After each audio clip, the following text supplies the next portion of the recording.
ಆದರೆ ಇವತ್ತಿನ ದಿವಸ ಅವ್ರಿಗೆ ಮನಸ್ಸಿನಲ್ಲಿ ನಾವು ಬೇರೆಯವ್ರಿಗೆ ಏನಾದ್ರು ಒಂದು ಸಹಾಯ ಮಾಡ್ಬೋದು ಅನ್ನೋ ಒಂದು ಮನಸ್ಥಿತಿ ಅವ್ರು ಕಂಡುಕೊಂಡು ಅವರೇ ಒಂದು ಎಬಿಲಿಟೀಸ್ ಅಂತ ಅವರೇ ಒಂದು ರೋಟರಿ ಸಂಸ್ಥೆಯನ್ನು ಒಂದು ಕ್ಲಬ್ನ ಹುಟ್ಟಾಕಿ ಅವರು ಸಮಾಜಕ್ಕೆ ನಾವೇನಾದ್ರು ಕೊಡುಗೆ ಕೊಡ್ಬೋದು ಅನ್ನೋದನ್ನು ಎಲ್ಲರೂ ತೋರಿಸ್ಕೊಟ್ಟಿದ್ದಾರೆ.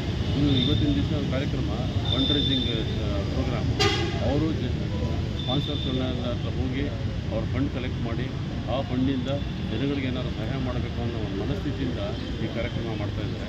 ಇದು ಎಲ್ಲ ಇಡೀ ಕನ್ನಡ ಜನತೆಗೆ ಇದು ತಲುಪಿದ್ರೆ ರೋಟ್ರಿ ಏನು ಮಾಡ್ತಾಯಿದೆ ಅನ್ನೋದು ಒಂದು ಗೊತ್ತಾಗುತ್ತೆ. ಧನ್ಯವಾದ. ನಮ್ಮ ಹೆಸರು ನನ್ನ ಹೆಸರು Prabhushankar, Rotary Bangalore, Vijayanagar. Thank you.